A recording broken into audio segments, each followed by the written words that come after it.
இந்து கோயில்னா என்ன செஞ்சிருவீங்களா? சர்ச்சு மசூதினா இதே மாதிரி விஜய் நடத்துக்குவாரா? ஆகவே இது உள்நோக்கமும் எங்களுக்கு சந்தேகமும் வருகிறது. Best Money Gold Jewelry Grand Royal Tours presents Behind Woods Face of the Digital Debate Show. Powered by Raj Mahal Silks, Madurai. திமுக கடவுள் கோவிலே கிடையாது, கோவிலுக்குள்ள இது பண்றவனா முட்டா பையனு செலவு வச்சிருக்கிற திமுக செய்ய யோசிக்கிறாங்கன்னா அங்க என்ன பிரச்சனை இருக்குன்னு நீங்க யோசிக்க மாட்டீங்களா? கோவில் எதுக்காக? மக்களுக்காக தானே. மக்கள் சொத்து மக்களுக்கு தான் அப்படின்றாங்க. கோவிலுக்கு கொடுக்கப்பட்டது கோவிலுக்கு தான் சொந்தம். நான் என்ன சொல்றேன், விஜயபாஸ்கர் கரூர் சொத்து வாங்கி வச்சிருக்காரு, கரூர் முறிக்க நிலம் இருக்கு, இல்லாதப்பட்ட ஏழைகள் எல்லாம் போய் ஒரு நிலத்துல இடம் போட்டுட்டு வீடு கட்டிட்டு இருந்தீங்கன்னா கருணை அடிப்படையில் அவங்களுக்கு அந்த இடத்த கொடுத்துருவீங்களா? பழனியில இந்த சினிமால வர மாதிரி, இந்த துப்பாக்கி படத்துல வர மாதிரி எவ்வளவு டர்னிங் ட்விஸ்ட் என்னன்னு வச்சிருக்காங்க பாருங்க. இணை ஆணையர் இந்த மாசம் 2ஆம் தேதி லெட்டர் திருப்பி அனுப்புறாரு. அந்த பிரச்சனைக்குரிய இடத்தை யாருக்கும் ரெஜிஸ்ட்ரேஷன் பண்ணிடக்கூடாது அப்படின்னு சொல்லி லெட்டர் அனுப்பிட்டு போறாரு. அவங்க கரெக்டா அந்த இடத்துல லீவு, அப்ப பொறுப்புன்னு இன்னொருத்தர் வராரு. அதுவும் பாருங்க, கிட்டத்தட்ட 100 கோடி வேல்யூ உள்ள லேண்ட நீங்க 2 கோடிக்கு வந்து ரெஜிஸ்டர் பண்றீங்க. இதெல்லாமே சஸ்பீசியஸ் ஆக்டிவிட்டி மாதிரி தான் இருக்கும். பட் அது விசாரணையில இருந்து விசாரணை முடிவு வரப்பதான் அது சஸ்பீசியஸா இல்ல நான் சஸ்பீசியஸ் தெரியும். இங்கே வந்து தாவேக்காவா இல்லை யாரோ எதை வந்து வேணும்னே பிளான் பண்ணி அதை பண்ணிட்டாங்களான்றது பிரச்சனை இல்லை. அந்த ரெஜிஸ்ட்ரார் ஏன் ஒழுங்கா அவர் பண்ண வேண்டிய வேலையை கரெக்டாக பண்ணல? ஒன்று அவர் ஹிஸ்டரி பிளான் பண்ணி பண்ணியிருக்காங்கன்றதான் குற்றச்சாட்டாவே இருக்கு. தனிநபரா ஒருத்தர் அவர் முடிவு எடுத்திருக்காரு. அவரோட ரெஜிஸ்டர் யாரு? அரசு அதிகாரி தானே. ஊழலை பொறுத்த வரைக்கும் 0 டாலரன்ஸ் ஃபார் கரப்ஷன். எங்களுக்கு வந்து ஊழல்ல வந்து நான் இந்த விஷயம் வெளியே வந்துருச்சு, நடவடிக்கை எடுக்கிறாங்க. வெளியில் வராத எத்தனை விஷயங்கள் இருக்குங்கிற ஒரு கேள்வி அடுத்த கேள்வியா இருக்கு. இவங்களுக்கு என்ன தெரியும்? அதுவும் அவர் ரமேஷ் அவர்கள் வந்து ரொம்ப வயசு கம்மியா இருக்கு, ஒரு சின்ன பையன். அப்ப அந்த மாதிரியான ஆட்டிட்யூட் அதிகாரிகள் கிட்ட விளையாண்டார் மேடம். சார் அதெல்லாம் நாங்க இங்க பேசல சார். சச்சின் டெண்டுல்கர் அங்க வந்து 6 அடிச்சாரா இல்லையா? சின்ன பையன் நான் சொல்லல. நீங்க சார் அந்த வாதத்தை கரெக்ட்டா புரிஞ்சுக்கோங்க. அந்த மாதிரியான ஒரு ஆட்டிட்யூட் அதிகாரிகள் கிட்ட இருக்கும்போது சரியான அதிகாரிகளை நீங்க நியமிக்கணும். நான் சின்ன பையன் நான் சொல்லிட்டேங்கறாரு, நான் சொல்லல. அதிகாரிகள் அப்படி நடந்துக்கறாங்க. இல்லனா இந்த சம்பந்தம் இல்ல மேடம். நான் சொல்றது விஜய் அவர்களை சொல்றேன். ஒருத்தர் மேல அலிகேஷன் இருக்குன்னா ஏங்க அவங்களை திருப்பி நீங்க போடுறீங்க? நேயர்களுக்கு வணக்கம். பிஹைண்ட் வுட்ஸின் ஃபேஸ் ஆஃப் விவாத மேடைக்கு வரவேற்பது நான் மஞ்சுளா கோவிந்தன். பழனி முருகன் கோவிலுக்கு வழங்கப்பட்ட சுமார் 100 கோடி மதிப்பிலான நிலம் தற்போது முறைகேடாக தனியாருக்கு ரூபாய் 2 கோடிக்கு விற்கப்பட்டுள்ளதாக ஒரு மிகப்பெரிய சர்ச்சை ஒன்று வெடித்திருக்கு. இந்த வழக்கு தற்போது சிபிசிஐடிக்குமே மாற்றப்பட்டிருக்கு. ஊழலற்ற தூய சக்தின்னு தாவேக அரசு தங்களை முன்னிலைப்படுத்தி வந்த நிலையில தற்போது அறநிலையத்துறை அமைச்சரான ரமேஷுக்கு எதிராக இந்த விஷயத்தை எதிர்க்கட்சிகள் அனைவருமே தூக்கி பிடிக்க தொடங்கி இருக்காங்க. இது குறித்து விவாதிக்க இன்று நம்முடைய 4 சிறப்பு விருந்தினர்கள் இணைந்திருக்கின்றனர். பத்திரிகையாளர் துக்ளக் ரமேஷ் அவர்கள், தாவேக ஆதரவாளர் திரு மலைக்கோட்டை பழனிசாமி அவர்கள், பாஜகவிலிருந்து சுமதி மேகவர்ணம் அவர்கள், தாவேக ஆதரவாளர் சுபஸ்ரீ அவர்கள். இந்த ஒரு விவாதத்தை துக்ளக் ரமேஷ் அவர்களிடமிருந்து தொடங்கலாம்னு நினைக்கிறேன். திமுக ஒரு தீய சக்தினும் தாவேக ஆகிய நாங்கள் தான் தூய சக்தினும் தங்களுடைய பிரச்சாரங்களை முன்னிலைப்படுத்தி அதன் மூலமா தான் வந்து இன்னைக்கு தாவேக ஆட்சிக்கு வந்திருக்காங்க. இந்த சூழல்ல ஊழல் ஒழிக்கப்படும் அப்படின்னு எல்லாமே நிறைய இடங்கள்ல பேசியிருக்காங்க. இந்த பழனி முருகன் கோவில் இந்த ஒரு பிரச்சனை அவங்கள வந்து தூய சக்தி அப்படிங்கிற பின்பத்துல இருந்து குறைத்து பார்க்கப்படுதா? இல்லை, இந்த ஒரு விவகாரத்தை வைத்து அப்படி சொல்லிவிட நான் தயாராக இல்லை. இது எப்போது நடந்தது, எந்த பீரியடில் நடந்தது, இதற்கு காரணமாக இருந்தவர்கள் யார், இதில் அரசியல் பின்புலம் இருக்கிறதா, அப்படி ஒரு அரசியல் பின்புலமாக இருக்குமானால் அவர்கள் எந்த கட்சியைச் சேர்ந்தவர்கள் என்றதெல்லாம் பார்க்க வேண்டும். ஏனென்றால் இதில் கோயில் இணை ஆணையரே இந்த நடவடிக்கையை கோரியிருக்கிறார், புகார் அளித்திருக்கிறார், அதை என்றெல்லாம் மாண்புமிகு அமைச்சர் அவர்கள் விளக்கம் கொடுத்திருக்கிறார்கள். மாண்புமிகு அமைச்சர் அவர்களை இதில் தொடர்புபடுத்தி கூறியிருக்கிற கருத்துக்கு எதிராக அவதூறு வழக்கு தொடரப்படும் என்ற எச்சரிக்கையும் அவர் விடுத்திருக்கிறார். போலீஸ் கம்ப்ளைண்ட்டும் அகைன்ஸ்ட் சட்டனில் யூடியூப்பில் சில பேருடைய கருத்துக்களுக்கு எதிராக பதிவிட்டிருக்கிறார். ஆகவே நான் இதில் வந்து தாவேகாவை சேர்ந்தவர்கள் சம்பந்தப்பட்டிருக்கிறார்கள் என்று எந்த ஆதாரமும் இதுவரை வெளிவராத நிலையில் இது ஒரு ஊழல், இந்த ஊழலுக்கு தாவேக அரசு பொறுப்பேற்க வேண்டும் என்று சொல்லுகிற கருத்தை நான் ஏற்க மாட்டேன். என்னை பொறுத்தவரை இது தடுக்கப்பட்டிருக்கிறது. தடுக்கப்பட்டிருக்கிற நடவடிக்கை, புகார் விசாரணைக்கு உத்தரவிடப்பட்டிருக்கிற நடவடிக்கை, இவற்றையெல்லாம் நான் வரவேற்கிறேன். நான் வேறொரு விவகாரத்தை தான், இந்த அரசாங்கத்தினுடைய செயலைத்தான் அவசர கதியில் செய்யப்பட்ட ஒரு செயலாக நான் பார்க்கிறேன். அது கரூரிலே 4 திருக்கோயில்களுக்கு சொந்தமான சுமார் 3000 ஏக்கர் நிலங்கள். அந்த நிலங்களில் வந்து அங்கே ஏற்கனவே பயிரிட்டு வந்தவர்கள் அல்லது குடியிருந்தவர்கள், இவர்களுக்கு அவசர கதியில் பட்டா கொடுக்கப்பட்டிருக்கிறது. இதை நிச்சயமாக ஏற்றுக்கொள்ளவே முடியாது. ஏனென்றால் சில ஆயிரம் கோடி ரூபாய் மதிப்புள்ள கோயில் சொத்துக்கள். அதாவது அது வந்து இனாம் நிலங்கள் என்று வகைப்படுத்தப்பட்டவை. இவர்கள் என்ன சொல்லுகிறார்கள் என்றால், தனியாருக்கு சொந்தமான நிலங்கள் தவறாக தடை செய்யப்பட்டவை என்ற முடிவுக்கு வந்து கிட்டத்தட்ட 3390 பட்டாக்கள் was issued in a single letter by HRNC commissioner. அவர் லோயர் லெவல் அஃபிஷியல்ஸுக்கு உத்தரவிடுகிறார். அவர் லோயர் லெவல் அஃபிஷியல் உடனே அதை கொடுப்பதற்கு சொல்லுகிறார். இதை என்ன இன்னொன்று பின்னணியில் என்ன பார்க்க வேண்டியிருக்கிறது என்றால், இந்த கோரிக்கை அந்த வட்டாரத்தைச் சேர்ந்த 1-2 அரசியல் பிரமுகர்களால் எழுப்பப்பட்டு அது திராவிட முன்னேற்றக் கழக ஆட்சியால் நிராகரிக்கப்பட்ட ஒரு கோரிக்கை. அதாவது நீங்கள் நாத்திகவாதம் மறைமுகமாக ஊக்குவிப்பது அல்லது இந்து விரோத பேச்சுக்கள் பேசுகிற கட்சி என்று சொல்லப்படுகிற திமுக ஆட்சியில் தடை செய்யப்பட்ட ஒரு விஷயம் இந்த கட்சி ஆட்சிக்கு வந்தவுடன் அனுமதிக்கப்படுகிறது. அங்கே தான் வியப்பு மேலிடுகிறது எனக்கு. அதுவும் கட்சி தாவி வந்தவர் மேடையிலே கோரிக்கை வைக்கிறார். அந்த தொகுதியினுடைய சட்டமன்ற உறுப்பினர் முதலமைச்சர் முன்னிலையிலேயே. ஆனால் அவ்வாறு அவர் கோரிக்கை வைப்பதற்கு முன்னாலேயே ஆளும் தரப்புடன் இதை பற்றி பேசியிருக்க வேண்டும். ஏனென்றால் அதற்கு முதல் நாளே இதற்கான ஜிஓ தயாராகி விடுகிறது. 9ஆம் தேதி சுற்றறிக்கை ஜிஓ தயாராகி விடுகிறது. இது வந்து மிக தெளிவாக, அதாவது இன்னொன்று சொல்கிறேன், இனாம் நிலங்களுக்கென்று இனாம் நியாய பதிவேடுன்னு இருக்குது. இனாம் ஃபேர் ரெஜிஸ்ட்ரேஷன் என்று ஒரு டாக்குமெண்ட் இருக்குது. கோயில் நிலங்களை பொறுத்தவரை அதுதான் மேலோங்கி நிற்க வேண்டும். கோயில் நிலங்கள் சம்பந்தமான எந்த ஒரு விஷயம் பற்றி முடிவு செய்வதானாலும் இனாம் நியாய பதிவேடு இருக்கு இல்லையா, கோயிலுக்கு தானமாக கொடுக்கப்பட்டிருந்தால் அந்த டாக்குமெண்ட் தான் பேசும், மற்ற எதையும் விட. ஆனால் 3390 பேருக்கு பட்டா கொடுத்துருக்காங்க இல்லையா, there is no single notice served, individual என்கொயரியே நடத்தப்பட்டதாக எந்த விதமான தகவலும் இதுவரை வெளிப்படைத்தன்மையாக பொதுவெளியில் முன்வைக்கப்படவில்லை. ஒவ்வொரு கேஸ் பை கேஸ் ஸ்டடி பண்ணாங்களா இந்த கவர்மெண்ட்டு? 3090 பேருக்கு பட்டா கொடுத்துருக்கீங்களா, கேஸ் பை கேஸ் ஸ்டடி நடந்ததா? அதை பற்றி விரிவாக ஆராயப்பட்டதா? நீங்கள் இதெல்லாம் சாதாரணம். ஆயிரக்கணக்கான ஏக்கர் நிலங்கள் இன்றைக்கு தமிழ்நாடு முழுக்க கோயில்களுக்கும் திருமணங்களுக்கும் சொந்தமானவையாக இருக்கின்றன. ஆகவே இந்து சமய அறநிலையத்துறை அமைச்சராகட்டும், தமிழகத்தினுடைய முதலமைச்சராக இருக்கக்கூடிய மாண்புமிகு ஜோசப் விஜய் அவர்களாகட்டும், இதில் மிகுந்த எச்சரிக்கை இருக்க வேண்டும். இது பல ஆயிரம் கோடி ரூபாய் அல்லது சில ஆயிரம் கோடி ரூபாய் சம்பந்தப்பட்ட சொத்து. நீங்கள் 100 கோடி ரூபாய் சம்பந்தப்பட்ட பழனி சொத்து வித்துட்டாங்கன்னு உடனே மீட்டரை பெருமை பெற்றுக் கொள்ளுகிறீர்கள். அது முறைகேடா ஊழலா, இதில் யாராவது தவறு செய்தார்களா என்பதற்கு சிபிசிஐடி விசாரணைக்கு உத்தரவிட்டீங்க. ஆனால் எந்த அடிப்படையில் கரூர் தூக்கி கொடுத்தீங்க? காங்கிரஸ் எம்பி என்ன சொல்லியிருக்காரு அப்படின்னா, மக்களுடைய நிலம் மக்களுக்கே போயிருக்கு. அங்க இருக்கிறவங்க அப்படிதான் பேசுவாங்க. அது எம்ஆர் விஜயபாஸ்கர் ஆகட்டும், ஜோதிமணி ஆகட்டும், யாரா இருந்தாலும் அப்படிதான் பேசுவாங்க. ஈவன் செந்தில் பாலாஜி கூட சொல்லுவாரு, திரு அண்ணாமலை அவர்கள் வரவேற்று இருக்கிறார், அதையே நான் ஏற்றுக்கொள்ளவில்லை. கோயில் நிலங்கள்லாம் முழுமையான தீவிரமான ஆழமான விசாரணை இல்லாமல் ஒரு சிங்கிள் ஆர்டர் மூலமாக நீங்கள் எப்படி கிளியர் பண்ணுவீங்க? அதை ஏற்றுக்கொள்ளவே முடியாது. அது ஓட்டு வங்கி அரசியல். எம்ஆர் விஜயபாஸ்கர் அங்கே ஒரு 10,000 அந்த 3300 குடும்பங்களுக்கு அந்த பட்டா கிடைக்குதுன்னா ஒரு 15,000 20,000 ஓட்டு அதன் பின்னாடி இருக்குது. ஒரு 20,000 ஓட்டு இருக்குது. அதை தவிர இதெல்லாம் மறைமுகமாக பேரங்கள் நடைபெற்று இருக்கும். பல பேர் அதில் சம்மந்தப்பட்டிருப்பாங்க. நீங்கள் அது சாதாரணமாக நடக்காதீங்க. ரொம்ப வருஷமாக ஒரு 100கணக்கானவங்களுக்கு பட்டா கிடைக்கலன்னு வச்சுங்க. அரசியல் கட்சிகள் ஓட்டுக்காகவும் பேசும், ரூபாய்க்காகவும் பேசும். தெரிவிச்சிருக்கிறது என்ன மாதிரியான அரசியல் இருக்கு? புரியல. பாஜக இதற்கு எதிர்ப்பு தெரிவித்திருக்கிறது என்ன மாதிரியான? பாரதிய ஜனதா கட்சி, நான் என்ன சொல்லுகிறேன் என்றால், பொதுவாக கோயில் சொத்துக்கள் பாதுகாக்கப்பட வேண்டும், கோயில் நிலங்கள் பாதுகாக்கப்பட வேண்டும் என்கிற நிலையை இந்து மக்கள் கட்சியோ பாரதிய ஜனதா கட்சியோ எடுப்பதில் வியப்பேதும் இல்லை. ஆலயங்கள் வழிபாடும் சங்க தலைவர் திரு TR ரமேஷ் பல்வேறு பொதுநல வழக்குகளை தொடுத்து சிலவற்றில் குறிப்பிடத்தக்க வெற்றிகளை கண்டிருப்பவர். அவரெல்லாம் இப்போ இந்த பிரச்சனையை தீவிரமாக கையில் எடுத்திருக்கிறார். ஏற்கனவே வெங்கடாஜலம் என்பவர் கோர்ட்டுக்கு போயிருக்கிறார். கோர்ட் இந்த டாக்குமெண்ட் எல்லாம் கொண்டு வாங்கன்னு கேட்டிருக்கு. ஸ்டே கொடுத்துருக்கணுன்றது என்னுடைய பார்வை. அது மாண்புமிகு நீதியரசர்களுடைய பர்வியூக்கு உட்பட்டது. I don't want to criticise the judiciary. But ஆனால் டாக்குமெண்ட் எல்லாம் தூக்கிட்டு வாங்க, எப்படி கொடுத்தீங்கன்னு கேட்டிருக்காங்க. டாக்குமெண்ட் எல்லாம் தூக்கிட்டு வாங்கன்னு ஸ்க்ரூட்டினி பண்ணும் கோர்ட்டு. ஸ்க்ரூட்டினி பண்ணணும். This matter should go up to the supreme court level. ஆகவே நான் என்ன சொல்லுகிறேன் என்றால், தாவேக அரசு அவசர கதியில் செயல்படக்கூடாது. திராவிட முன்னேற்ற கழக அரசு மறுத்த ஒரு விஷயத்தை நீங்கள் எப்படி செய்கிறீங்க? அப்போ ஓட்டு வங்கி அரசியல். இந்து கோயில்னா என்ன வேணாலும் செஞ்சிருவீங்களா? சர்ச்சு மசூதினா இதே மாதிரி விஜய் நடத்துக்குவாரா? ஆகவே இது உள்நோக்கமும் எங்களுக்கு சந்தேகமும் வருகிறது.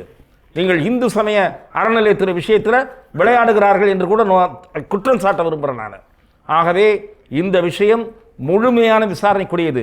என்னை கேட்டால் உயர் நீதிமன்ற ஓய்வு பெற்ற நீதிபதி அல்லது தற்காலிக இப்போ கோர்ட்டில் மேட்டர் போயிடுச்சு, ஓய்வு பெற்ற நீதிபதி சமயத்தில் தலைமையில் ஒரு கமிஷன் போட்டு எத்தனை கோயில்களுடைய நிலங்கள் எவ்வளவு 1000 ஏக்கர் நிலங்கள் அன்ற இது அது பேர் என்ன ஆக்கிரமிப்பில் இருக்கிறதுன்னு ஒரு விரிவான ஸ்க்ரூட்டனி தேவை. அந்த கமிஷனுக்கு 6 மாதம் வரைமுறை கொடுங்க. இணை பதிவாளருக்கு கோவிலினுடைய இணை ஆணையர் எழுதின ஒரு கடிதத்திலேயே தண்டாயுதபாணி சுவாமிகளுடைய மடத்தினுடைய சொத்துக்கள் தனியாருக்கு விற்பனை செய்வது தவறானது அப்படிங்கிற ஒரு இதுவை வந்து குறிப்பிட்டு சொல்லியிருக்காங்க. நிலைமை இப்படி இருக்கும் பொழுது தனியாருக்கு பத்திரப்பதிவு செய்தது அப்படிங்கிறது எப்படி கொடுக்கப்பட்டதுங்கிற ஒரு கேள்வி எழுது இல்லையா? எப்படி கொடுக்கப்பட்டது? ஓகே, பிஹைண்ட் நேயர்களுக்கு வணக்கம். தமிழ் மக்களின் நலமும் தமிழ்நாட்டின் மக்களின் நலமும் தன் மைய கருத்தாக கொண்டு இயங்கும் எங்கள் முதல்வர் மாண்புமிகு முதல்வர் அண்ணன் விஜய் அவர்களின் ஆசியுடன் உரையை தொடங்குகிறேன். இப்போ பார்த்தீங்கன்னா நீங்கள் தனியாருக்கு வந்து விற்றது வந்து தவறு, அது சரிதான். அதுக்கான சட்ட நடவடிக்கைகள் நாங்கள் எடுத்துக்கிட்டு தான் இருக்கிறோம்.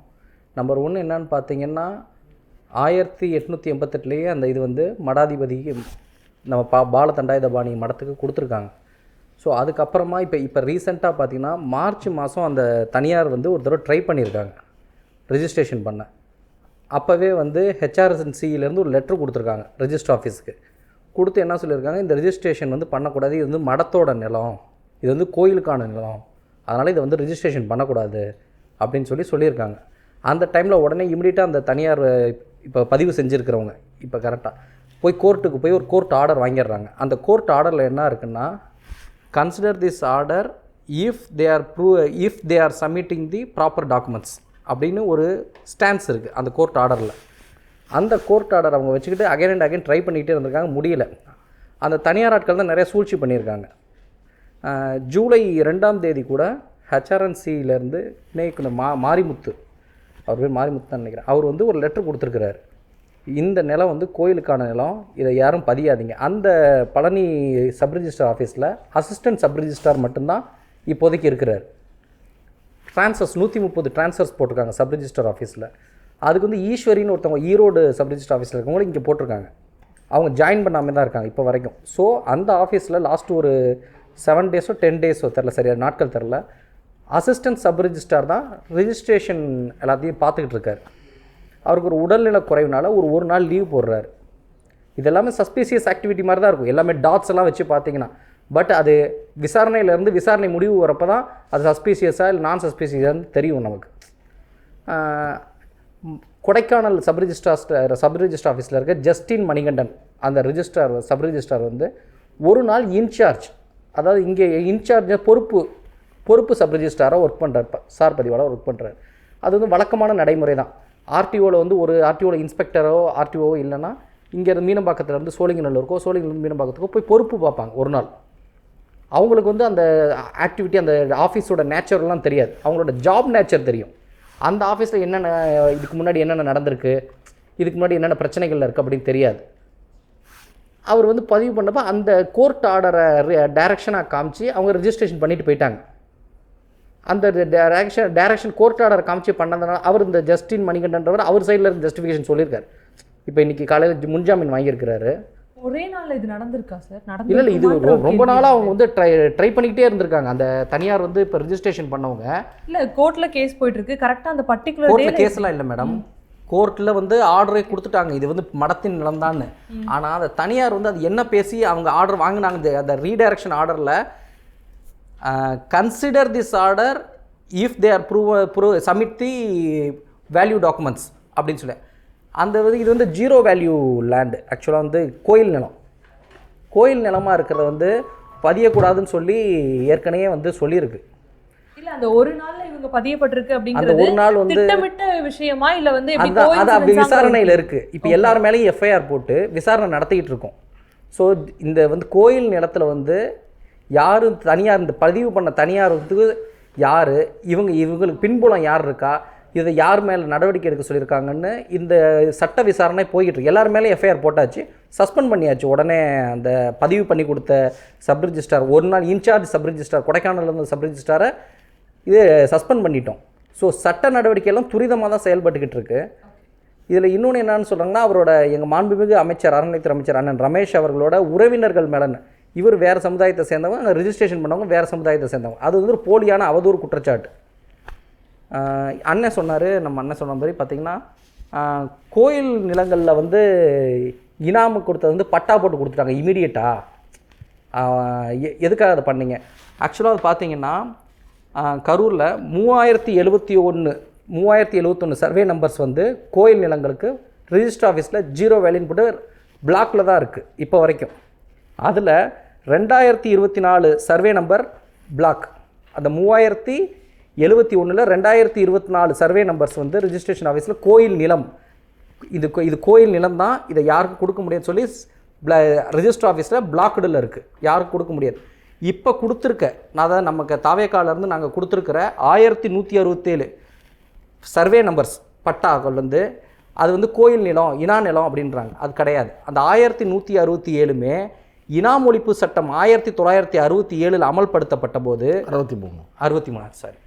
63 இம்ப்ளிமெண்ட் பண்ண போது தாசில்தார் அப்போ இருந்து ஒரு தாசில்தாரை வச்சு எல்லாருக்குமே இந்த இனாம், அதாவது இனாம்னா கோயில்களில் வேலை பார்த்தவர்கள், அவங்களுக்கு வந்து இனாமாக பட்டா கொடுத்துருக்காங்க அந்த காலத்தில்.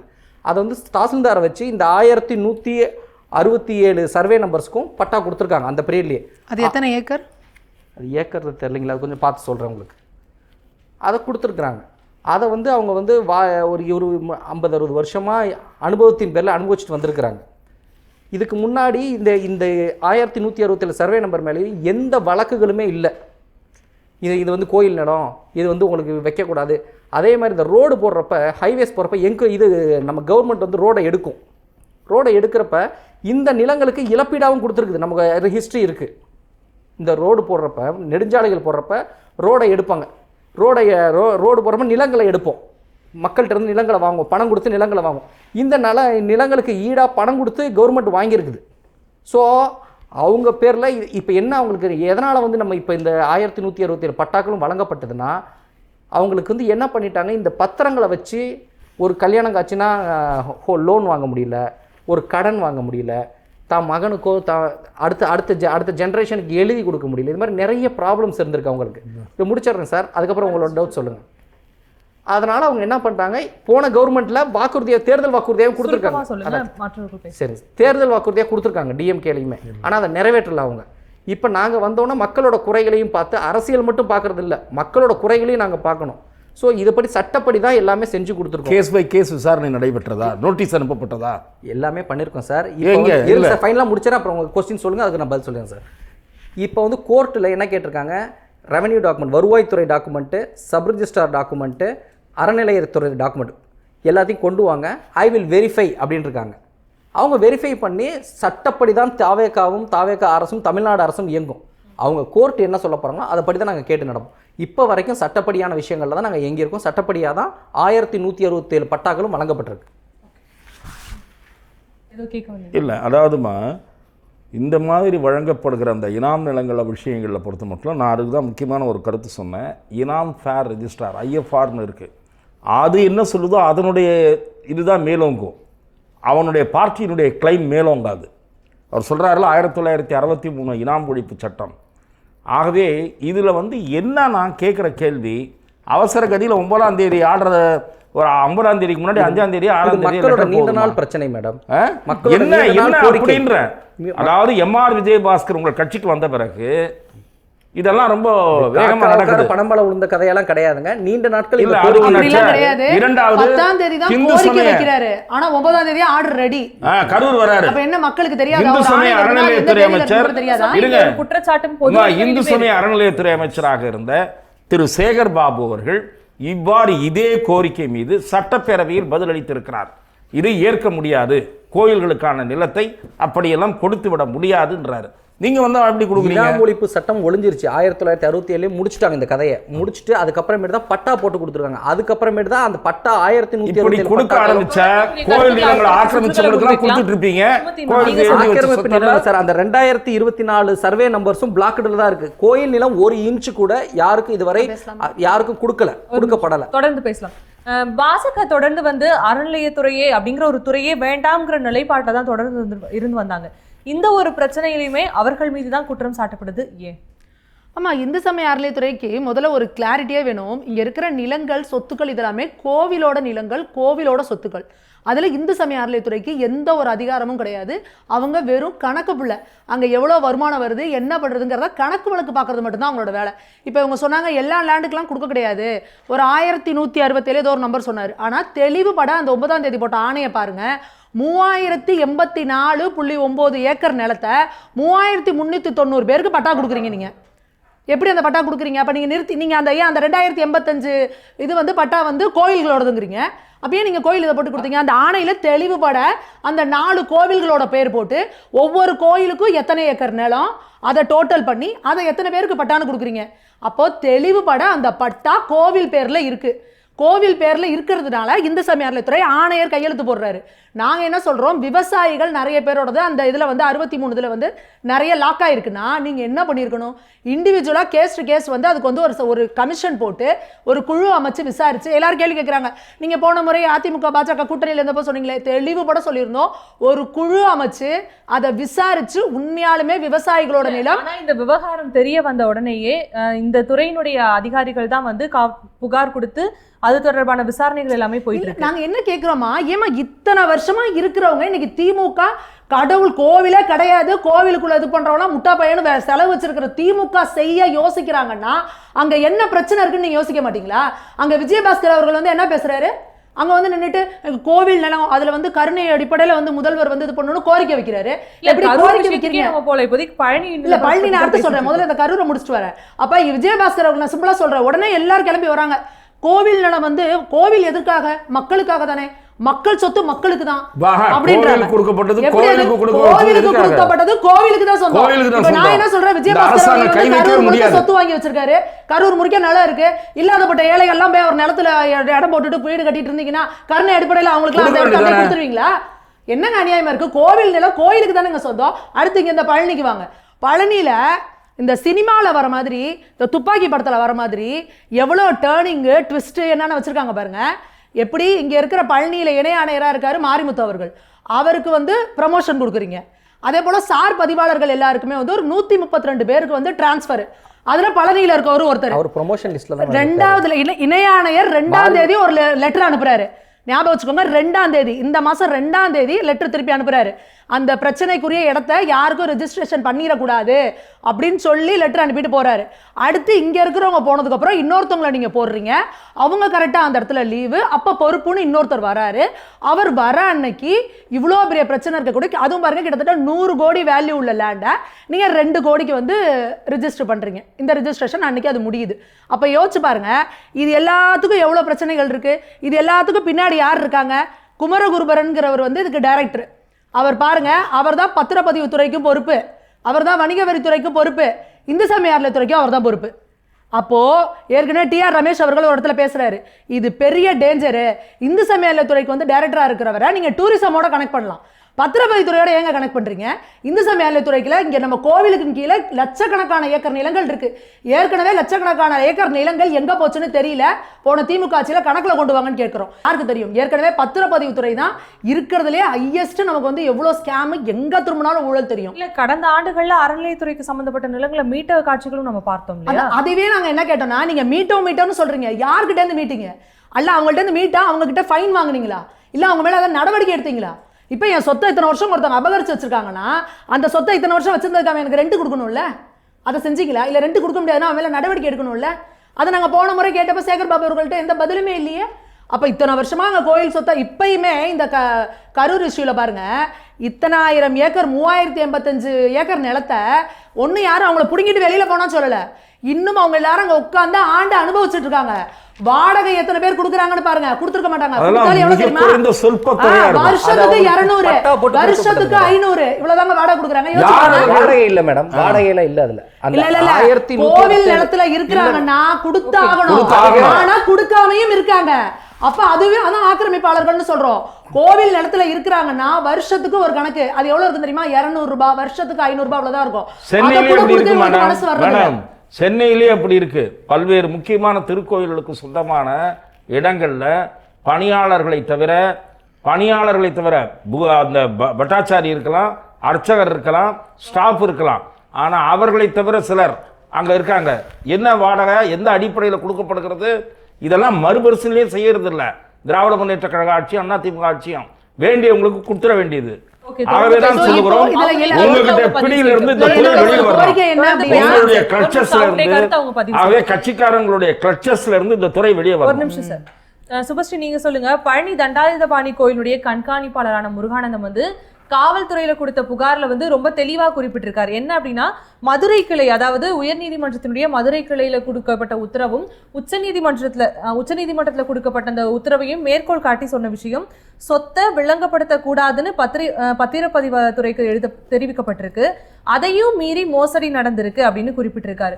அப்படி பார்க்க போனா இந்த ஒரு விவகாரத்துல எந்த இடத்துல குளறுபடி நடந்திருக்கு அப்படிங்கிற ஒரு கேள்வி வருது. எந்த இடத்துல நினைக்கிறீங்க? இது வந்து நம்ம இதை வந்து ஒரு பெரிய பிளான் பண்ணி இதை பண்ணிட்டாங்க அப்படின்னு நம்ம சொல்றதை தாண்டி இது வந்து ஒரு எதிர்ச்சியா கூட நடந்திருக்கலாமே. இந்த விஷயம் எதிர்ச்சியா நடக்க வாய்ப்பு இல்லாம கிட்டத்தட்ட 10-15 வருஷமா அந்த சம்பந்தப்பட்டவங்க அந்த பிரைவேட்டா இந்த லேண்டை வாங்கணும்னு நினைச்சவங்க பல வருடங்களா வந்து அந்த லேண்டை வாங்கணும்னு தான் நினைச்சிட்டு இருக்காங்க. அவங்களால அதை பண்ண முடியல. ஏன்னா அவங்களுக்கு மறுபடியும் இங்க இருந்து ரிஜெக்ஷன் ஸ்லிப் வருது, மறுபடியும் போய் கோர்ட்ல ஃபைல் பண்றாங்க. அங்க இருந்து உங்களுக்கு வந்து நோட்டீஸ் எல்லாமே இதெல்லாம் கரெக்டா இருந்துச்சுன்னா கன்சிடர் பண்ணலாம் அப்படின்ட்டு கொடுத்ததை வச்சு இவங்க திருப்பியும் ட்ரை பண்றாங்க மார்ச் மாசம். அப்பயும் அவங்களுக்கு கிடைக்கல. அப்பயும் மறுபடியும் ரிஜெக்ட் பண்ணி கொடுக்க முடியாது கோயில் நிலம்னு சொல்லி தான் அனுப்பியிருக்காங்க. இவங்க என்ன பண்றாங்க, இதை வந்து நோட் பண்ணியிருக்கலாம். அவங்க மேபி யாராவது ஆளை கூட போட்டு வச்சிருக்கலாம். நடக்காததா இதெல்லாம். அந்த சப் ரெஜிஸ்டர் ஆஃபீஸில் அவங்க ஆள் போட்டு வச்சிருக்கலாம். இந்த ரெஜிஸ்ட்ரார் இல்லை, நீங்கள் வாங்க இன்னைக்கு அப்படின்னு கூட சொல்லியிருக்கலாம். எதர்ச்சியாக கூட அவர் லீவில் போயிருக்கலாம். எப்பவுமே நடக்கிறது ரெஜிஸ்ட்ரேஷன் ஆக்ட் படி. நீங்க சொன்னதின் அடிப்படையில் எடுத்துக்கலாம் கூட இதுக்கு முன்னாடினா மார்ச் மாசம் வந்து கிட்டத்தட்ட திமுகவுடைய ஆட்சி தான் நடந்திருக்கு. அப்போ எல்லாம் நடக்காத இந்த ஒரு விவகாரம் தாவேக ஆட்சிக்கு வந்த உடனே எப்படி நடந்திருக்கு? ஏப்ரல் மாசமே ஆர்டர் வாங்கியிருக்காங்க. அவங்க கோர்ட் ஆர்டர் வாங்கிட்டு வந்திருக்காங்க. இது பண்ணலாம் அப்படின்னு சொல்லி ஏப்ரல் மாசமே வாங்கிட்டாங்க. தாவேக இருந்த பேர் நீ சொல்லுங்க. ஏப்ரல் மாசமே அவங்க கோர்ட் ஆர்டர்லாம் வாங்கியிருக்காங்க. அதுல என்ன இந்த மாதிரி தான் இவங்க கிட்ட வந்து இதுக்கான டாக்குமெண்ட்ஸ் எல்லாம் கரெக்டா இருந்துச்சு அப்படின்னா கன்சிடர் பண்ணலாம் அப்படின்ற மாதிரி கோர்ட் ஆர்டர் தான் அவங்க வாங்கியிருக்காங்க. எந்த இடத்துலையுமே வந்து அவங்களுக்கு அந்த லேண்டை கொடுத்துடணும் அப்படின்னு எந்த ஆர்டரும் சொல்லலை. கன்சிடர் பண்ணிக்கலான்னு கொடுத்த ஒரு ஆர்டரை இவங்க மறுபடியும் கொண்டு வந்து ரெஜிஸ்டர் ஆஃபீஸில் கொடுத்துருக்காங்க. அதை அவங்க மறுபடியும் ரிஜெக்ட் பண்ணி கொடுத்ததை வேண்டி அவங்க வச்சுக்கிட்டே இருந்திருக்காங்க. கோர்ட்டு சொன்ன டெசிஷன் இதுதான். கோர்ட்டோட டெசிஷனை வச்சு அவங்க மறுபடியும் வந்து இந்த ரெஜிஸ்டர் பண்ணுறதுக்கு ட்ரை பண்ணியிருக்காங்க. அந்த டைமில் அவங்களுக்கு மறுபடியும் ரிஜெக்ட் ஆகி தான் வந்திருக்கு. இது வந்து மெயின்லி என்ன சொல்கிறது, டெசிஷன் அவங்க எடுத்தது தப்பாக இருந்திருக்கலாம். இந்த ஜஸ்டின் மணிகண்டன் அப்படிங்கிறவர் ஹிஸ்ட்ரியை ஃபுல்லாக பார்த்துருக்கலாம். அவரு ஹிஸ்ட்ரியை ஃபுல்லாக பார்க்கல. வெறும் அந்த ஒரே நாள்ல அவர் ஏன் அப்படி பார்க்கல அப்படின்றது தெரியல. அதனாலதான் அவர் மேல வந்து ஒரே நாள்ல பார்க்க முடியுமாங்கிற கேள்வி இருக்குல்ல. இல்ல அந்த பத்திரப்பதிவை பார்த்துருக்கலாம் அவரு. இல்ல அவங்க பதில் சொல்லிட்டு அவங்களுடைய சுற்று இல்லையா, ஒரே நாள்ல பார்க்க முடியுமான்றது இல்லை. இப்போ நீங்களே எடுத்துக்கிட்டீங்கன்னா ஒரு ஃபைல் நீங்க ஒரு 1 இயரா ஒர்க் பண்றீங்க அப்படின்னு வச்சுக்கோங்க. ஒரு ஃபைல்ல அந்த ஃபைலோட எல்லா ஹிஸ்ட்ரியுமே உங்களுக்கு தெரியும். இப்போ புதுசாக ஒருத்தர் வராரு அப்படின்னா அவங்களுக்கு அந்த ஹிஸ்ட்ரி தெரியாது. அப்போ மேலோங்கி அந்த ஹிஸ்ட்ரியை வந்து அவங்க தெரிஞ்சுக்கணும் ஃபர்ஸ்ட். இல்லைன்னா அதை ஹோல்ட் பண்ணி வச்சிருக்கணும். அவர் ஏன் ஒரே நாளில் அது பண்ணாரு அப்படிங்கிறது தான் இங்கே பிரச்சனை. இங்கே வந்து தாவேக்காவா இல்லை யாரோ எதை வந்து வேணும்னே பிளான் பண்ணி அதை பண்ணிட்டாங்களான்றது பிரச்சனை இல்லை. அந்த ரெஜிஸ்ட்ரார் ஏன் ஒழுங்காக அவர் பண்ண வேண்டிய வேலையை கரெக்டாக பண்ணலை. ஒன்று அவர் ஹிஸ்ட்ரியை ஃபுல்லாக படிச்சிருக்கணும். பண்ணியிருக்காங்கன்றதான் குற்றச்சாட்டாவே இருக்கு. அதுதான் அதுக்கும் தாவேக்கா அரசுக்கும் எந்த சம்மந்தமும் இல்லைன்றது தான் என்னோட நிலைப்பாடு. பொறுப்புல யாரும் இருக்கா? பொறுப்புல தாவேக்கா அரசு தாங்க இருக்கு. அப்ப உங்க நோக்கி தான கேள்விகள் எழுப்பப்படும். ரெஜிஸ்டர் பண்ண தனிநபரா அவர் எடுத்த முடிவுக்கு அரசாங்கம் எப்படி பொறுப்பாகும்னு நான் கேக்குறேன். தனிநபரா ஒருத்தர் அவர் முடிவு எடுத்திருக்காரு. அவரோட புரோட்டோகால் ரெஜிஸ்டர் யாரு? அரசு அதிகாரி தானே. புரோட்டோகால் படி அவர் வந்து எல்லாத்தையும் செக் பண்ணிருக்கணும். அவர் அரசு அதிகாரி. அவரோட வேலையை அவர் கரெக்டா பார்க்கல. அதுக்காக தான் அன்னைக்கு அவர் சஸ்பெண்ட் ஆயிருக்காரு. அந்த வேலையை அவர் கரெக்டா பார்த்திருந்தாருன்னா இவ்வளவு பிரச்சனை வந்திருக்க வேண்டிய அவசியமே கிடையாது. அதுக்காக தான் அவரை சஸ்பெண்ட் ஆகி உட்கார வச்சிருக்காங்க. இப்போ இதையெல்லாம் தாண்டி வந்து இன்னும் நிறைய என்னெல்லாம் பண்ண போறாங்கன்னு தெரியல. இதுக்கும் ரமேஷ் அவர்களுக்கும் ரமேஷோட சொந்தக்காரங்கள் தான் வந்து இந்த லேண்டை வாங்கியிருக்காங்க அப்படின்றதுக்கும் எந்த ஒரு லிங்க்குமே இல்லை. இன்னை வரைக்கும் அது ப்ரூவ் பண்ணவும் படலை. அதுக்காக தான் இன்னைக்கு காலையில வந்து ஒருத்தர் அரெஸ்ட்டும் பண்ணியிருக்காங்க. பொய்யா வந்து ரமேஷோட சொந்தக்காரங்க அமைச்சர் ரமேஷோட சொந்தக்காரங்க தான் வந்து இந்த லேண்டை வாங்கியிருக்காங்க அப்படின்னு சொன்னதுக்காக ஒருத்தரை இன்னைக்கு காலையில அரெஸ்ட்டும் பண்ணியிருக்கிறாங்க. ஓகே ரமேஷ் சார், பழனி முருகன் கோவில் விவகாரத்தை பொறுத்த வரைக்கும் பத்திரப்பதிவு செய்யப்பட்டது ரத்து செய்யப்பட்டிருக்கு. எந்த ரெஜிஸ்டர் பண்ணாரோ அவரையுமே வந்து இடைநீக்கம் செஞ்சிருக்காங்க. இந்த ஒரு வழக்குமே சிபிசிஐடிக்கு மாற்றப்பட்டிருக்கு. இதை தாண்டி வேற என்ன பண்ணணும் அப்படின்னு தாவேக்காவுடைய தரப்புல இருந்து கேள்வி எழுப்புறாங்க. வேற என்ன பண்ணணும்? இல்லைன்னா நேர்மையான முறையில் இந்த விசாரணை நடைபெற்று இதில் சம்பந்தப்பட்டவர்கள் சட்டத்தின் முன்னிறுத்தப்பட வேண்டும். அதில் இந்த திசையில் இந்த அரசு பயணிக்கும்னு தான் நான் நினைக்கிறேன்.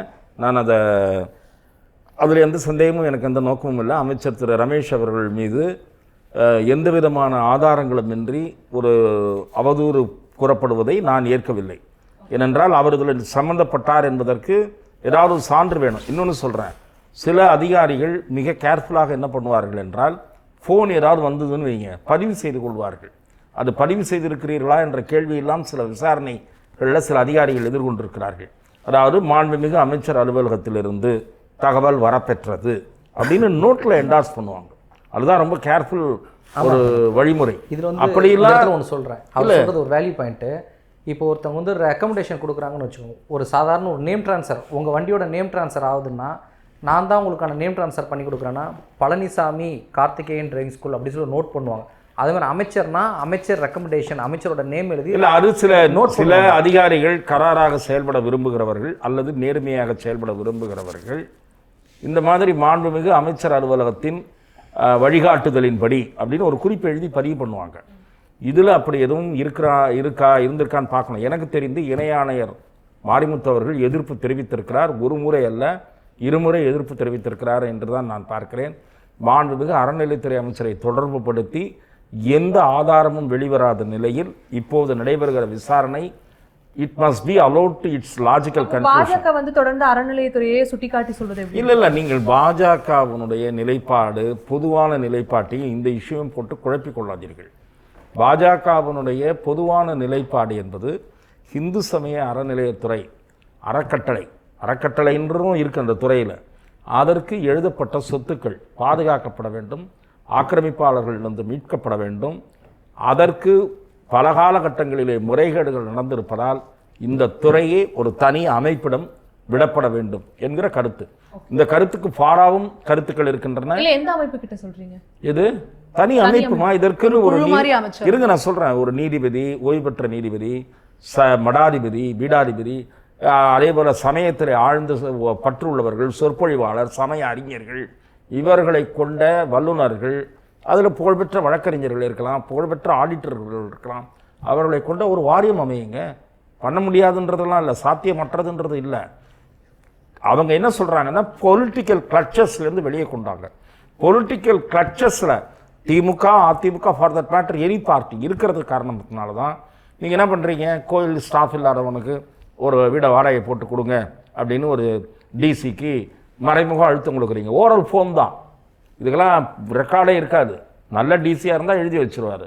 ஆகவே இது மாதிரி நிறைய இருக்குது. அதே மாதிரி நான் இன்னொன்றும் சொல்கிறேன், நான் நீண்ட காலமாக இந்த மாதிரியான புகார்கள் வெறும் அறநிலைத்துறையில மட்டும் வர்றதுக்கு இல்லை, பல்வேறு துறைகள்லையும் இருக்கு. அந்த துறைகளில் நடக்கக்கூடிய குற்றச்சாட்டுகளுக்கு பல்வேறு துறைகளில் நடக்குதுன்னா அதுக்குண்டான அமைச்சர் பதில் சொல்லணும். விசாரணை கமிஷன் போடுறாங்க, இல்லை கோர்ட்டில் வழக்கு போடுறாங்க, அது வேறு. இது நீங்கள் சாதாரணமாக எடுத்துக்காதீங்கம்மா. கோயில் சொத்துன்றது சிவன் சொத்து, குலநாசன்றாங்க, அது வேற ஒரு பக்கம் இருக்கட்டும். நான் சொல்றேன் இருங்க வரேன். பல்வேறு செல்வந்தர்கள் குழந்தை பேர் இல்லாதவர்களோ, குழந்தை பேர் இருந்தாலும் மிகுதியான சொத்துக்கள் வைத்திருப்பவர்களோ, ஆன்மீகத்தில் ஆழ்ந்த ஈடுபாடு இருப்பவர்கள் அந்த ஊர் கோயிலுக்குன்னு எழுதி வச்சுட்டு போயிடுறாங்க. இப்படி எழுதி வைத்து விட்டு அறநிலையத்துறை சம்பந்தப்பட்டிருக்குங்கிறதுனால பாஜக இதை நோக்கியே கேள்வி கேட்கிறாங்க. அயோத்தியிலேயே மிகப்பெரிய குற்றச்சாட்டுகள் இருக்கு இல்லையா? நீங்க அயோத்தியில குற்றச்சாட்டு இருக்குன்னா அயோத்தியில கேட்கட்டுமா? நாங்கள் அதுவும் உண்மை வெளிவர வேண்டும் தான் என்னை போன்ற ஊடகவியலாளர்கள் நினைக்கிறோம். ஏனென்றால் அயோத்தி ராமஜென்மபூமி இயக்கம் என்பது மாபெரும் இயக்கம். அந்த இயக்கத்தை தேசம் முழுவதும் இருக்கக்கூடிய பக்தர்கள் பங்கேற்று இருக்கிறார்கள். அயோத்தியில் ராமர் கோயில் அயோத்தியில் கட்டாமல் ராமருக்கு வேறு எங்கு கட்டுவது என்று கேட்ட முதல் திராவிட துணிச்சல் தான தலைவர் செல்வி ஜெயலலிதா. ஆகவே அதெல்லாம் அதில் ஒரு பெரிய முறைகேடு நடந்திருக்கு, நிதி கையாளுவதில் முறைகேடு நடந்திருக்கிறது என்றால் நிச்சயமாக அது வெளிக்கொணரப்பட வேண்டும். அதில் எந்த மாற்று கருத்தும் இல்லை.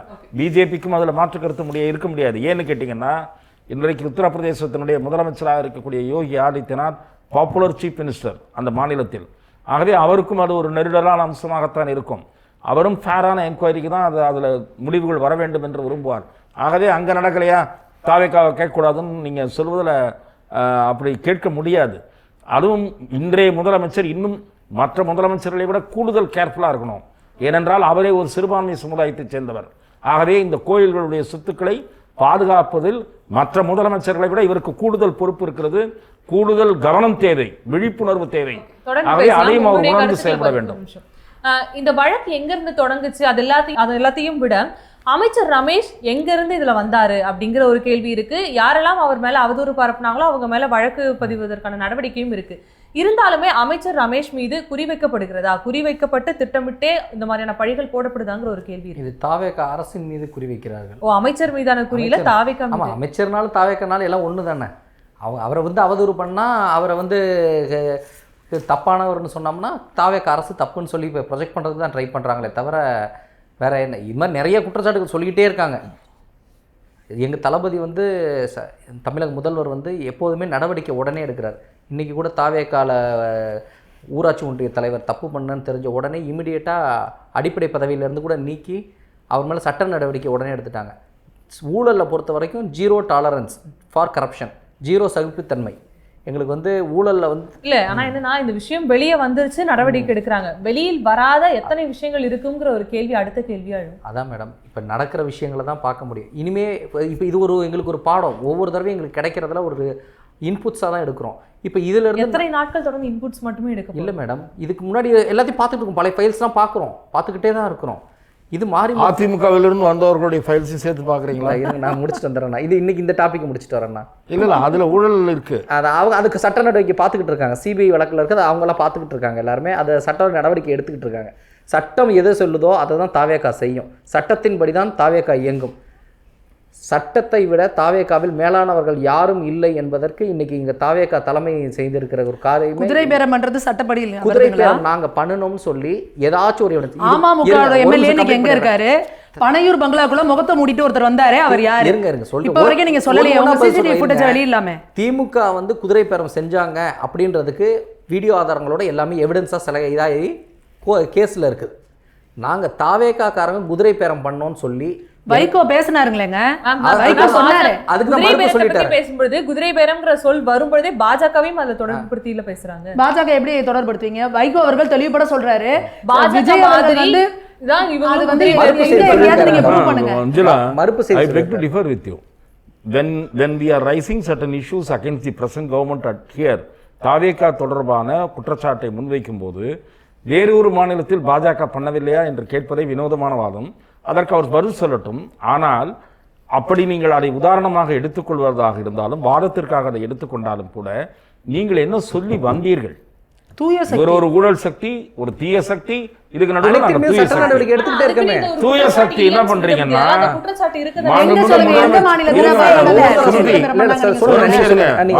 முதலமைச்சர் அவர்கள் என்ன சொன்னார்? ஊழல் செய்ய மாட்டோம், செய்ய விட மாட்டோம், செய்தவர்களை செய்து கொண்டு இருக்கிறோம். சொல்றேன், கடைசி சென்டென்ஸ் இருக்கு பாருங்க, செய்ய மாட்டோம், செய்ய விட மாட்டோம், செய்ய விட மாட்டோம். இது ரெண்டும் கரெக்ட். என்னன்னா அவர் மந்திரிகளை கண்காணிக்கலாம், யாரும் செய்யாம இருக்கலாம். கடைசி சென்டென்ஸ் ஒண்ணு இருக்கு, செய்தவர்களையும் விட மாட்டோம். என்ன பண்றாரு? செய்தவர்களை சேர்த்துக் கொள்வோம்.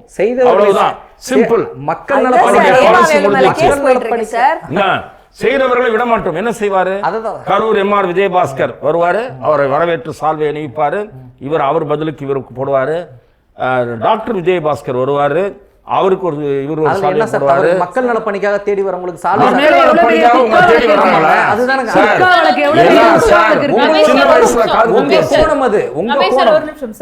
சுபஸ்ரீ, நீங்க சொல்லுங்க.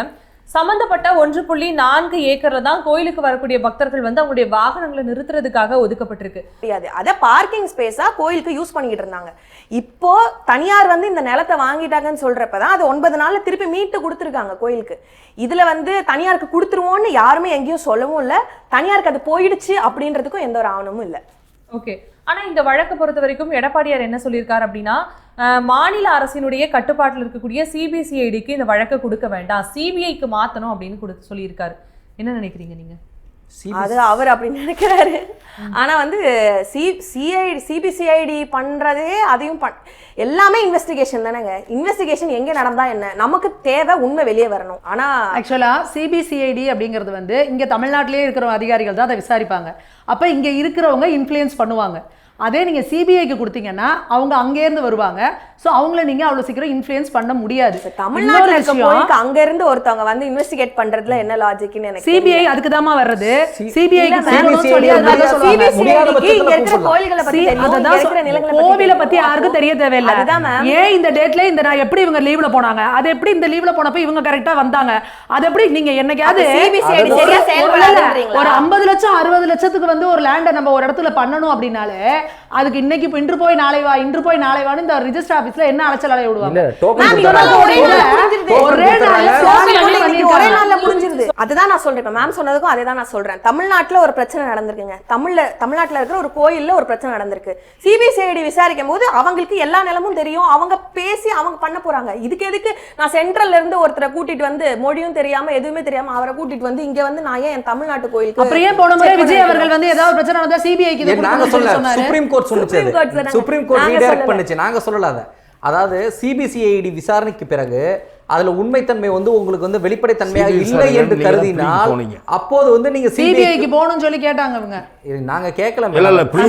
சுப்ரீம் கோர்ட் அப்ப திமுக வந்து ஆட்சியில இருந்துச்சு. அந்த டைம்ல என்ன நடக்கும்னு எங்களுக்கு தெரியாது. அப்ப எங்களுக்கு நியாயம் வேணும். நாங்க சென்ட்ரல் தேடி அங்க இல்ல கோர்ட்டுக்கு போனோம். சுப்ரீம் கோர்ட்டுக்கு தான் போனோம். ஃபர்ஸ்ட் உச்சநீதிமன்றத்துல சிபிஐ வழக்கு வேணும்னு கேட்டோம். அங்க போய் அதுக்கும் இதுக்கும் என்ன சம்பந்தம்? இப்போ தாவேகா ஆட்சியில இருக்குன்னா எதிர்க்கட்சிகள்லாம் கேள்வி கேட்க இல்ல அதேதான் அவங்க சொல்றது கரெக்ட் தான். உச்சநீதிமன்றம் போய் உச்சநீதிமன்றம் தான் சிபிஐக்கு ரீடைரக்ட் பண்ணாங்க. சரிங்களா? அந்த கேஸை கரூர் கேஸை பொறுத்த வரைக்கும் இந்த கேஸில் பொறுத்த வரைக்கும் பார்த்தீங்கன்னா சிபிசிஐடி இப்போ தான் விசாரணை ஆரம்பிச்சிருக்காங்க.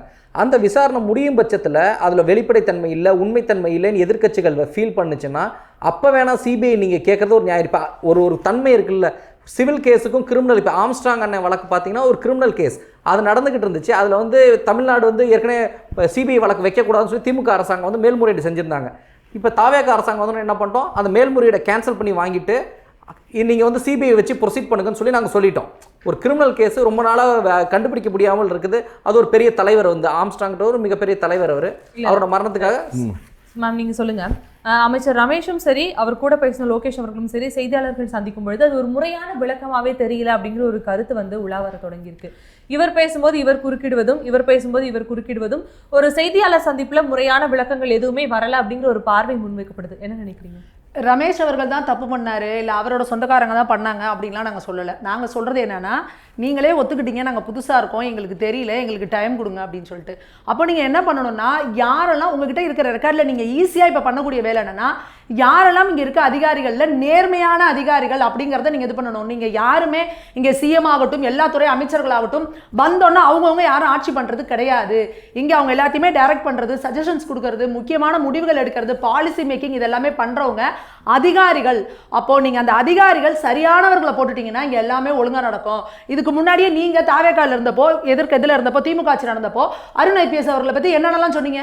ஐயோ இவர் வந்து இது பண்ணக்கூடாது, இவரை வேணா எங்கேயாவது அஸ்ஸாமில் தூக்கி போட்டுருங்க, பீகாரில் போட்டுருங்கன்னு சொல்லி ஆதவர்ஜுனா அவர்கள் பேசினாங்க. அவரே தூக்கி இப்போ லஞ்ச ஒழிப்புத்துறையில் போட்டீங்க. பலமான எதிர்ப்பு குரல்கள் வந்து எல்லாம் பண்ணி அதுக்கப்புறம் இப்போ மாத்திட்டாங்க. ஏங்க இதை இவ்வளோ போராட்டம் பண்ணி இவ்வளோ பேர் சொல்லி இது எதுக்குங்க? கை புண்ணுக்கு கண்ணாடி வேணுமா?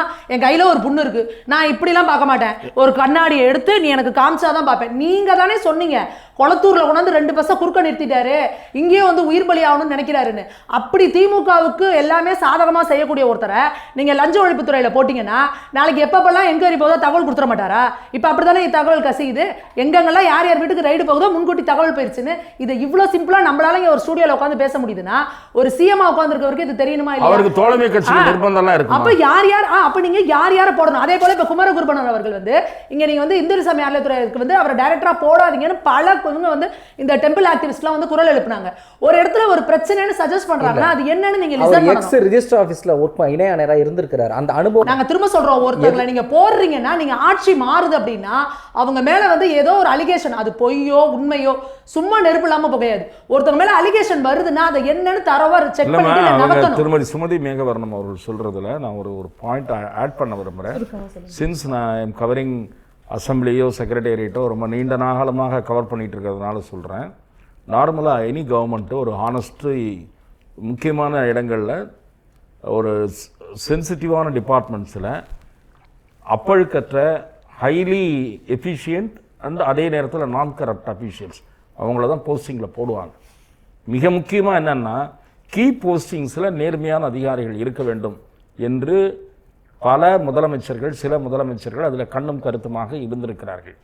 அதுல ஒரு லேக் ஆஃப் இந்த ஆட்சியில அது மிஸ் ஆகுது. இந்த கவர்மெண்ட்டுக்கு தெரியுது. இந்து சமயத்துறையில இப்ப இவர் ரமேஷ் அவர்களுக்கே இவங்க பண்ணது என்னன்னு புரியவே இவருக்கு டைம் எடுக்கும். இல்ல, ஏனென்றால் இன்னைக்கு இருக்கக்கூடிய அமைச்சர்கள் பலர் இன்னொன்னு இவங்களுக்கு என்ன ஒரு இது இருக்குன்னா, இதற்கு முன்னாடி இருந்த ஆட்சிகளாவது ஏற்கனவே இருந்தவங்க அப்படின்ற ஒரு இது இருக்கும். இப்ப இவங்க எல்லாம் புதுசா வந்தவங்க, இவங்களுக்கு என்ன தெரியும்? அதுவும் அவர் ரமேஷ் அவர்கள் வந்து ரொம்ப வயசு கம்மியா இருக்கு, ஒரு சின்ன பையன். அப்ப அந்த மாதிரியான ஆட்டிடியூட் அதிகாரிகள் கிட்ட சார் அதெல்லாம் நாங்க இங்க பேசல சார். சச்சின் டெண்டுல்கர் அங்க வந்து சிக்ஸர் அடிச்சாரா இல்லையா? சின்ன பையன் நான் சொல்லல, நீங்க சார் அந்த வாதத்தை கரெக்ட்டா புரிஞ்சுக்கோங்க. அந்த மாதிரியான ஒரு ஆட்டிடியூட் அதிகாரிகள் கிட்ட இருக்கும் பொழுது சரியான அதிகாரிகளை நீங்க நியமிக்கணும். நான் சின்ன பையன் நான் சொல்லிட்டேங்கறாரு, நான் சொல்லல, அதிகாரிகள் அப்படி நடந்துக்கறாங்க. இல்லனா இந்த சம்பந்தம் இல்ல மேடம், நீங்க சொல்றது சரிதான். நான் ஒரு நிமிஷம் சார், நீங்க நான் சொல்றது புரிஞ்சுக்கோங்க. நான் சொல்றது விஜய் அவர்களை சொல்றேன். ஒருத்தர் மேல அலிகேஷன் இருக்குன்னா ஏங்க அவங்களை திருப்பி நீங்க போடுறீங்க?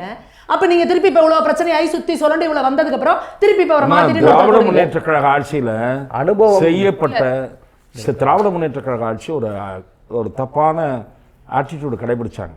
அதிமுக ஆட்சியில் இருந்தபோது சில அதிகாரிகளை தொடர்ந்து உங்களுடைய நிறைவு பார்வையும் நீங்க வச்சிருக்கீங்க. திராவிட முன்னேற்ற கழக ஆட்சியில் என்ன பண்ணாங்கன்னா, அதிமுக ஆட்சியை சேர்ந்த சில முன்னாள் அமைச்சர்கள்லாம் ஊழல் அமைச்சர்கள்னு பட்டியலிட்டு பெயரை குறிப்பிட்டு சொன்னதோடு நிறுத்தலை.